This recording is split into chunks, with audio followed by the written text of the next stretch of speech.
د کابل او دوه نورو هوایي ډګرونو د تنظیم چارو قرارداد د یو عربي شرکت سره غځول شوی دی. په سلامونو مو هرکلی کوم، زموږ یوټیوب چینل ته پخیر راغلی. که غواړئ په بشپړه توګه معلومات ترلاسه کړئ نو ویډیو راسره تر پایه وګورئ. افغانستان کې د تیر اسلامي جمهوریت له سقوط وروسته د طالبانو حکومت لومړي ځل لپاره د دریو نړیوالو هوایي ډګرونو د ځمکني چوپړونو هوکړلیک له یو عربي شرکت سره وکړه.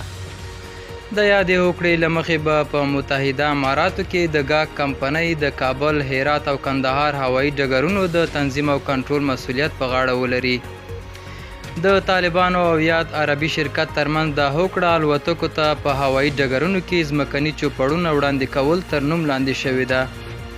د طالبانو مرستیال ویان انعام الله سمنګاني بي بي سي ته وویل چې دا هوکړه د 18 میاشتو لپاره لاسلیک شوې ده.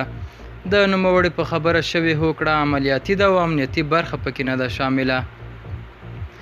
د طالبانو چارواکي وایي د یادې کمپنۍ په چوپړونو کې تنظیم او کنټرول راځي، خو دا چې څه ډول کنټرول په دې اړه زیات معلومات ورنه کړل.